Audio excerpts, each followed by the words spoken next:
Copyright disclaimer under Section 107 of the Copyright Act 1976. Allowance is made for fair use for purposes such as criticism, comment, news reporting, scholarship, and research. Fair use is a use permitted by copyright statute that might otherwise be infringing. Nonprofit, educational, or personal use tips the balance in favor of fair use. কি মজা কি মজা আমি বন্ধুদের সাথে বাজি ধরে জিতেছি এখন বাজি 2000 টাকা সব আমার কিন্তু এই হাড়ির ভিতরে কি আছে একবার দেখি তো এই কথা বলে টুকি যেই না কলসিটা নিচু করে সাথে সাথে কলসি থেকে ঝরঝর করে সোনা হীরা ঝরে পড়তে থাকে। ওরে বাবা রে আমি কি দেখছি কলসি থেকে সোনার হিরে ঝরে পড়ছে না না এই কলসির কথা আমি আমার বন্ধুদেরকে বলবো না বাবা আরে ওই তো ওরা মনে হয় আমার দিকে আসছে এক্ষুনি আমাকে কলসিটা লুকিয়ে ফেলতে হবে। এরপর টুকি সোনার জাদুর কলসিটা একটা গাছের আড়ালে লুকিয়ে ফেলে আর তখনই কনক ও পারুল সেখানে চলে আসে। এই টুকি কোথায় শাকচুন্নির জাদুর কলসিটা কোথায় আমরা ঠিক জানতাম তুই শাকচুন্নির থেকে ওই কলসিটা কিছুতেই চুরি করে আনতে পারবি না। ঠিক বলেছিস রে পারুল শাকচুন্নির কলসি চুরি করা চারটিখানি কথা নাকি ওরে বাবা। এই তোরা চুপ কর ওই দেখ মাটিতে ওগুলো কি যেন ঝলমল করছে। আইসে এগুলো তো সোনার হিরে এতকে সত্যি করে বলতো এগুলো এখানে কি করে এলো তুই কি শাকচুন্নির কলসিটা। পারুলের মুখ থেকে কথা শেষ হতে না হতেই সেখানে সে শাকচুন্নি চলে আসে। এই তো সেই পাখির ছানাটা যে আমার জাদুর কলসিটা চুরি করে নিয়ে পালিয়েছিল। এই পাজি পাখির ছানা এই বল আমাকে বল আমার কলসিটা কোথায় বল বলছি না হলে তোরা সব কটা মরবি। শাকচুন্নিকে দেখে টুকি কনক ও পারুল অনেক ভয় পেয়ে যায়। অন্যদিকে টুনি বাজার করে বাড়ি ফিরছিল আর যাওয়ার পথে সে গাছের আড়ালে থাকা সোনার কলসিটা কুড়িয়ে পায় আর কলসিটা নিয়ে বাড়িতে চলে যায়। এদিকে শাকচুন্নিকে ভয় পেয়ে টুকি বলে মেরো না আমাদেরকে মেরো না আমি তোমাকে তোমার জাদুর কলসি ফিরিয়ে দিচ্ছি। এই কথা বলে টুকি গাছের আড়ালে যায় কিন্তু সেখানে কোনো কলসি দেখতে না পেরে কাঁদতে থাকে। কি এখানে তো কলসিটা রেখেছিলাম কিন্তু কোথায় গেল। চুপ কর একদম কাঁদবি না এক্ষুনি আমার কলসি ফিরিয়ে দে বলছি। আমি সত্যি বলছি শাকচুন্নি আমি তোমার কলসিটা এই গাছের আড়ালে লুকিয়ে রেখেছিলাম কিন্তু হঠাৎ করে কলসিটা কোথায় চলে গেল। আচ্ছা ঠিক আছে তোদের জন্য আমি আমার কলসিটা হারিয়ে ফেলেছি এজন্য তোদেরকে আমার কলসিটা খুঁজে দিতে হবে আর যতক্ষণ পর্যন্ত তোরা আমাকে কলসি ফিরিয়ে দিতে না পারবি ততক্ষণ তোরা 3টি গাছ হয়েই থাকবি। এরপর শাকচুন্নি জাদু করে টুকি কনক ও পারুলকে 3টি গাছ বানিয়ে দেয়। মুক্ত করো শাকচুন্নি তুমি আমাদেরকে মুক্ত করো আমরা এখানে বন্দী হয়ে থাকলে তোমার কলসি উদ্ধার করবো কিভাবে। শাকচুন্নি টুকির কথায় কান না দিয়ে সেখান থেকে চলে যায়। এদিকে 3 গাছ সেখানে দাঁড়িয়ে কাঁদতে থাকে। তখনই তারা সেখানে ঈগলকে দেখতে পায়। ধুর এভাবে হেঁটে যাওয়া যায় নাকি একটা সাইকেল হলে বেশ ভালো হতো। এই টুকি এই আঙ্কেলের বুঝি একটা সাইকেলের প্রয়োজন। আমরা যদি এই আঙ্কেলকে একটা সাইকেল দিয়ে সাহায্য করি আর এর বিনিময়ে দেখবি আঙ্কেলও আমাদেরকে সোনার কলসি খুঁজে দিতে সাহায্য করবে। কিন্তু আমরা ওনাকে সাইকেল দিব কি করে আমাদেরকে জাদু ক্ষমতা আছে নাকি। আমরা যেহেতু জাদু শক্তির চেয়ে বন্ধি গাছ তাহলে নিশ্চয়ই আমাদের মাঝে জাদু ক্ষমতা আছে। ইরিং বিরিং ছটপট জাদুর সাইকেল এসে যা ঝটপট। পারুলের ছন্দ বলার সাথে সাথেই ইগলের সামনে একটা সাইকেল এসে যায়। আরে একই কাণ্ড, বলতে না বলতে চোখের সামনে এত সুন্দর একটা সাইকেল চলে এলো। ভালোই হলো, এখন সাইকেলে চড়ে পাশের বনে যাওয়া যাক। হা হা হা হা হা। এই কথা বলে ইগল সাহায্যকারী তিন গাছের কথা না শুনেই জাদুই সাইকেলটা নিয়ে সেখান থেকে চলে যায়। এরপর থেকে তিন গাছ নিজেদেরকে মুক্ত করার আশায় সবাইকে অনেকভাবে সাহায্য করে, কিন্তু কেউ তাদের সাহায্যের বিনিময়ে তাদেরকে সোনার হাড়ি খুঁজে দিতে রাজি হয় না। আর এভাবে দেখতে দেখতে বেশ কিছুদিন কেটে যায়।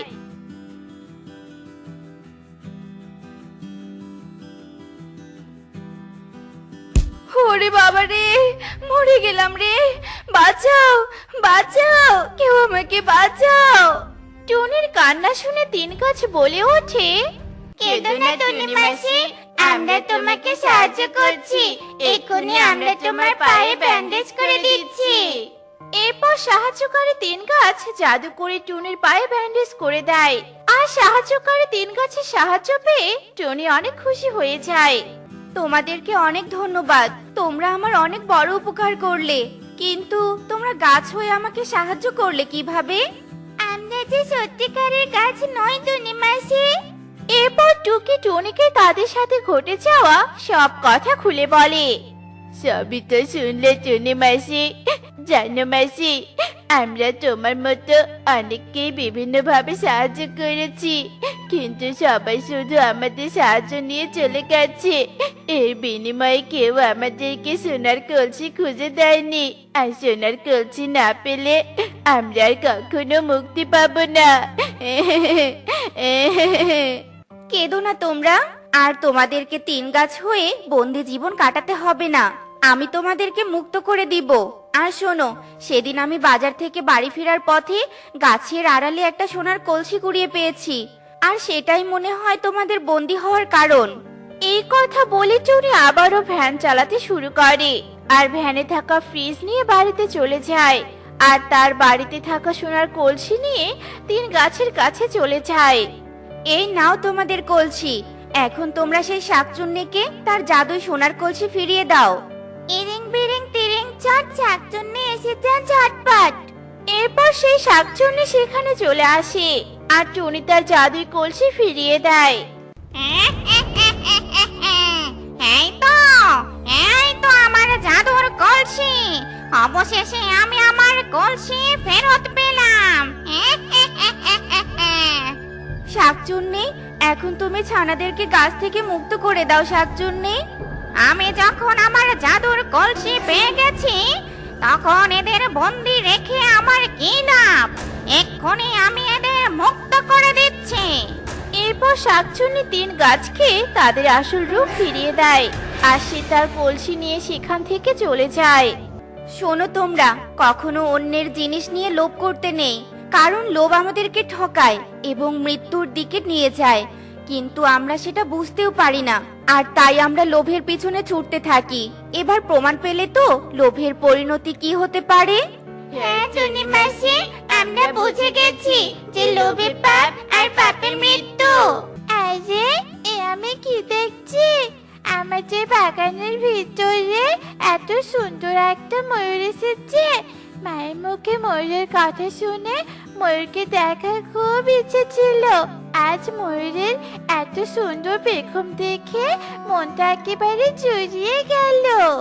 আমার সৌন্দর্যের এত সুন্দর প্রশংসা করার জন্য তোমাকে অনেক ধন্যবাদ পরি, কিন্তু তুমি তো একটা পরী, তাহলে তুমি পরীরাজ্যে না থেকে আমাদের জঙ্গলে কেন থাকছো? মা বলে আমি নাকি পরীদের মধ্যে সব থেকে শক্তিশালী, আর অমাবস্যার রাতে আমি আমার সমস্ত শক্তি নিজের আয়ত্তে পাবো। আর আমার এই শক্তির কথা পরীরাজ্যের অন্য পরীরা জানতে পেরেছিল, আর এজন্য তারা আমাকে মেরে ফেলার চেষ্টা করেছিল। কিন্তু আমার মা আমাকে নিয়ে এই বনে পালিয়ে আসে, আর তারপর থেকে মায়ের আমি এই বনের মধ্যেই থাকি। আহারে, নিজেদের রাজ্য ছেড়ে তোমাদেরকে বনের ভেতরে এসে থাকতে হচ্ছে। তুমি মন খারাপ করো না পরি, আমি তোমাকে আমাদের এই সুন্দর বন ঘুরে দেখাবো। তুমি কি যাবে আমার সাথে? হ্যাঁ হ্যাঁ, আমি তোমার সাথে বন ঘুরতে যাব, তবে আজ নয়, কেননা আমি মাকে বলে আসিনি। আচ্ছা ঠিক আছে বন্ধু, আজ তবে তুমি বাড়িতে ফিরে যাও, আর কাল সকালে আমি তোমাকে বন ঘুরতে নিয়ে যাব, কেমন? এরপর পরিকন্যা তার বাড়িতে চলে যায়। আর এভাবে দেখতে দেখতে সেই দিন কেটে যায়।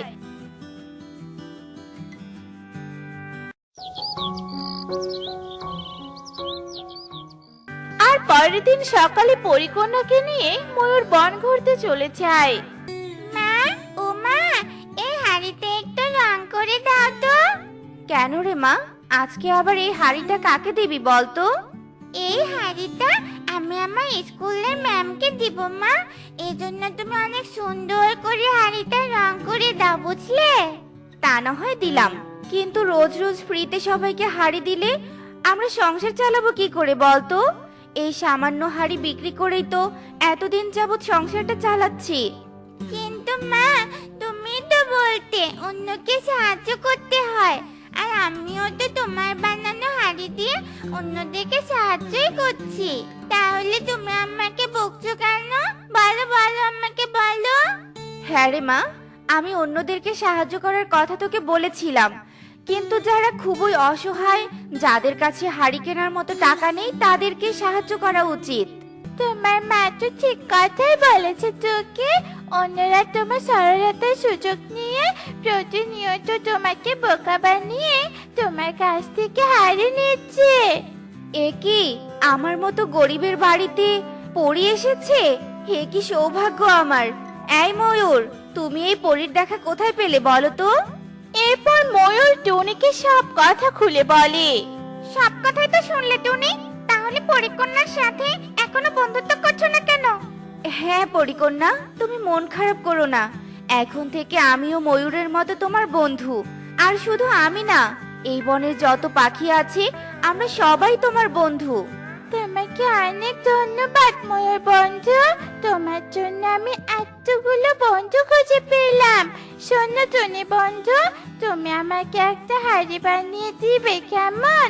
আর সেই হাড়িটা যেন অনেক বড় হয়, আর হাড়িটা বানানো হলে তুমি আমার বাড়িতে দিয়ে এসো, আমার মা তোমাকে তোমার পারিশ্রমিক দিবে। এই কথা বলে পরিকন্যা ও ময়ূর সেখান থেকে চলে যায়। ওরে বাবারে, আকাশের পরী আমাদের বনে কি করছে? তোদের বনে আমি একটা গোপন কাজে এসেছিলাম, কিন্তু আমার কাজটা আমি সম্পূর্ণ না করেই পরিরাজ্যে চলে যাচ্ছি। পরীদের আবার আমাদের বনে কি কাজ শুনি?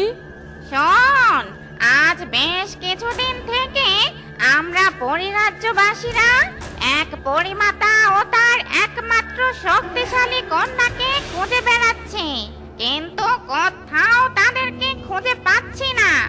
আর মাত্র 2 দিন পরেই অমাবস্যার রাত, আর সেই রাতে ওই মেয়ে পরিরাজ্যের শক্তিশালী পরি হয়ে উঠবে। না, এ আমরা হতে দিতে পারি না।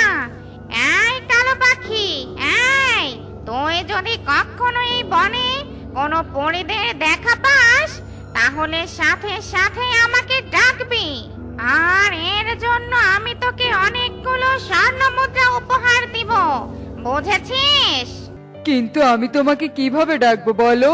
আমি সামান্য এক পাখি হয়ে তোমাদের পরিরাজ্যে যাব কি করে? ও মা, তাই তো তাই তো, এটা তো আমি ভেবে দেখিনি। এই নে একটা জাদুর আংটি, এটাতে একবার ঘষা দিলেই আমি চলে আসব। এই বলে ডাইনি পরি বন ছেড়ে পরিরাজ্যে চলে যায়।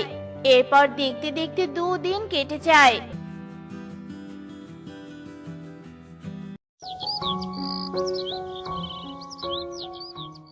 এদিকে কালী ও স্বর্ণ পাওয়ার লোভে বনের চারদিকে ঘুরে পরিকন্যা ও তার মাকে খুঁজতে থাকে।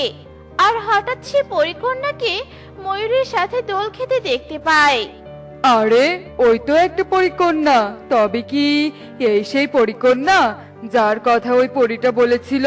হ্যাঁ হ্যাঁ, তবে হবে হয়তো, কিন্তু আমি এক্ষুনি একে তার হাতে তুলে দিব না। একে যখন খুঁজে পেয়েছি এর মাকেও নিশ্চয়ই খুঁজে পাবো। আর দুই পরীকে একসাথে ধরে দিলে অনেক বেশি স্বর্ণমুদ্রা পাবো। হা হা হা হা হা। এ কথা বলে কালু পরিকন্যা ও ময়ূরকে ফলো করতে থাকে। আর এভাবে দেখতে দেখতে সন্ধ্যা হয়ে যায়। আমাকে এখন বাড়িতে যেতে হবে ময়ূর বন্ধু। তুমি তো জানো আজ ঘোর অমাবস্যা, আর আজকের দিনে আমি আমার শক্তি নিজের আয়ত্তে পাবো। আমি আমার শক্তি পেয়ে গেলে আমার সব বন্ধুদেরকে একটা একটা করে উপহার দিব। এ কথা বলে পরিকন্যা তার বাড়িতে চলে যায়। এদিকে কালু ও পরিকন্যাকে ফলো করে তার পেছন পেছন চলে যায়। আর সেখানে গিয়ে সে পরিমাতাকে দেখতে পায়। এই তো দুই পরীকে আজ একসাথে খুঁজে পেয়েছি। এক্ষুনি সেই পরিরাজ্যের পরীকে ডাকতে হবে। এই কথা বলে কালু যেই না তার হাতে থাকা আংটিটিতে ঘষা দেয়, সাথে সাথে সেখানে সেই ডাইনি পরী এসে হাজির হয়ে যায়। পেয়েছি, আমি আমার চির শত্রুদের খুঁজে পেয়েছি। আজ আর তুই তোর মেয়েকে নিয়ে পালাতে পারবি না পরিমাতা। আজকে তোর মেয়েকে মরতেই হবে। না, এ হতে পারে না। আমার মেয়েকে তুই মেরে ফেলতে পারবি না। আমি তোর সাথে যুদ্ধ করে জীবন দিব, তবু আমার মেয়ের কোনো ক্ষতি হতে দিব না। এরপর পরিমাতা ও ডাইনি পরী যুদ্ধের জন্য প্রস্তুতি হয়। ঠিক সেই সময় অনেক বড় একটা হাড়ি নিয়ে সেখানে টুনি চলে আসে। আর ডাইনি পরীকে দেখে মনে মনে বলে ওঠে, তার মানে পরিকন্যা এই ডাইনি পরীর ভয়ে আমাদের বনে এসে আশ্রয় নিয়েছিল, আর আজ পরিকন্যারা বিপদে পড়েছে। আমি তো পরিকন্যাকে কথা দিয়েছিলাম আমরা বনের পাখি বন্ধুরা ওদের কোনো ক্ষতি হতে দিব না। যেভাবেই হোক আমাদেরকে পরিকন্যাদের বাঁচাতেই হবে। এই কথা বলে টুনি বনের সবাইকে ডাকতে চলে যায়। আর তার সাথে ময়ূরকেও নিয়ে আসে। তুই আমার সাথে যুদ্ধ করবি? তুই তবে এই দেখ। এই বলে ডাইনি পরী একটা জাল দিয়ে পরিমাতাকে বন্দি করে। আর যেই না পরিকন্যাকে ধরতে যায়, ঠিক তখনই টুনিরা মশাল হাতে নিয়ে তাদের সামনে এসে দাঁড়ায়। আমরা থাকতে তুই আমাদের বন্ধুর কোনো ক্ষতি করতে পারবি না। আগুনে পুড়ে মরতে না চাইলে এক্ষুনি এখান থেকে পালিয়ে যা। তা না হলে ওরে বাবা রে, আগুন! পরীরা যে আগুনে ভয় পায়, তাই এই পাখিরা জানলো কি করে? যাই হোক, এখন নিজেকে বাঁচাতে হলে পালাতে হবে। এসব বলে ডাইনি পরী ভয় পেয়ে সেখান থেকে পালিয়ে যায়। এদিকে পরিকন্যার শক্তি পাওয়ার সময় হয়ে যায়। আর অল্প কিছুক্ষণ পরেই পরিকন্যা হয়ে ওঠে পরিরাজ্যের সব থেকে বেশি শক্তিশালী পরী। চল রে মা, এখন আমাদের পরিরাজ্য ফিরে পাওয়ার সময় হয়ে এসেছে। তাই আমাদেরকে রাজ্য রক্ষা করতে যেতে হবে। তা তো যাবো মা, কিন্তু যাওয়ার আগে আমি আমার বন্ধুদেরকে কিছু উপহার দিতে চাই। এরপর পরিকন্যা জাদু করে তার পাখি বন্ধুদের সবাইকে একটা করে হাড়ি ঘর বানিয়ে দেয়। আর বলে, এই বনে সব থেকে সুন্দর জিনিস ছিল টুনি বন্ধুর বানানো হাড়ি, আর তাই আমি সবাইকে হাড়ি ঘর উপহার দিলাম। আমি তাহলে আসি বন্ধুরা, বিদায়। এরপর পরিমাতা ও পরিকন্যা তাদের পরিরাজ্যে চলে যায়। আর ডাইনি পরীও শক্তিশালী পরিকন্যার ভয়ে পরিরাজ্য ছেড়ে পালিয়ে যায়।